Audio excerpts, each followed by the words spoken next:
జై శ్రీరామ్. 2022 నుంచి 2024 వరకు మొత్తం 15 ప్రెడిక్షన్స్ అనేవి ప్రూవెన్ అయ్యాయి. ఆ 15 ప్రెడిక్షన్స్ అనేవి కింద డిస్క్రిప్షన్లో ఇస్తున్నాను. అవి నిజమా కాదా అనుకుంటే కనుక మీరు ఆ డిస్క్రిప్షన్లో ఆ వీడియో లింక్ ఓపెన్ చేసి చూడండి.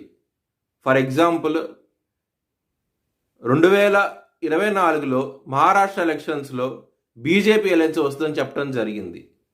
అది నిజంగానే జరిగింది. మహారాష్ట్ర ఎలక్షన్స్లో బీజేపీ అలయన్స్ రావడం జరిగింది. ఆ వీడియో నేను డిస్క్రిప్షన్లో ఇచ్చాను. ఇది మీరు చూసుకోండి. నిజమైతేనే నా ఛానల్ సబ్స్క్రైబ్ చేసుకోండి. కర్కాటక రాశికి అధిపతి చంద్రుడు.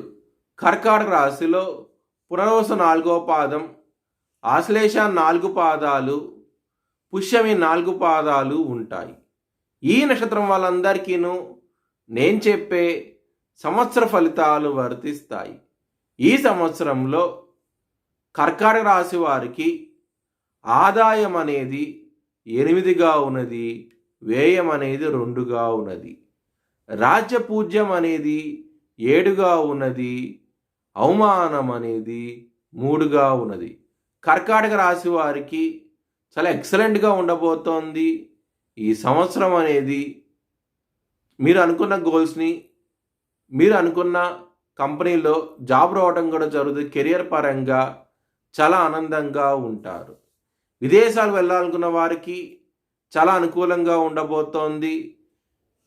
మే 14వ తారీఖు నుంచి గురువు 12వ స్థానానికి రాబోతున్నారు. దాని మూలంగా విదేశీ ప్రయాణం కూడా చేసే అవకాశం ఎక్కువగా ఉన్నది. ఈ సంవత్సరంలో చాలా ఆనందంగా ఉంటారు.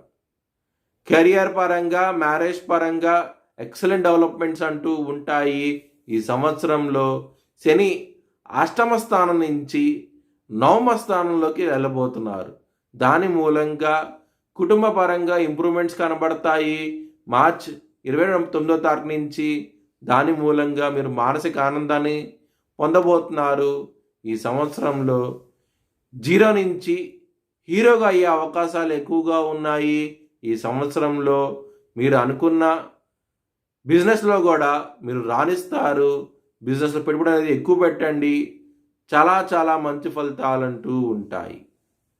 లవర్స్కి మాత్రం ఈ సంవత్సరం అనేది అంత అనుకూలంగా లేదు. మీకు ఇబ్బంది పడే అవకాశం ఎక్కువగా ఉన్నది. హెల్త్ పరంగా యాంగ్జైటీ, డిప్రెషన్స్, కొలెస్ట్రాల్ ఎక్కువ అవటం, ఇలాంటి సమస్యలతో బాధపడే అవకాశం ఎక్కువగా ఉన్నది. కాబట్టి మీరు దక్షిణామూర్తి స్తోత్రపారాయణం చేయండి. చాలా మంచి ఫలితాలంటూ ఉంటాయి. పొట్టకి సంబంధించిన విషయాలు, గొంతుకి సంబంధించిన విషయాల్లో కూడా ఇబ్బంది పడే అవకాశం ఎక్కువగా ఉన్నది కర్కాటక రాశి వారికి ఈ సంవత్సరంలో.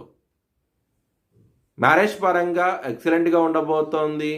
ఎటువంటి ఇబ్బందికరమైన వాతావరణం అంటూ ఉండదు. మ్యారేజ్లో ప్రాస్పెక్ట్ అనేది ఎక్కువగా ఉంటుంది. చాలా ఆనందంగా ఉంటారు. మీ భవిష్యత్ వివరాల కోసమై హెచ్ఎల్ఎన్ జ్యోతిష్యాలయాన్ని సంప్రదించండి.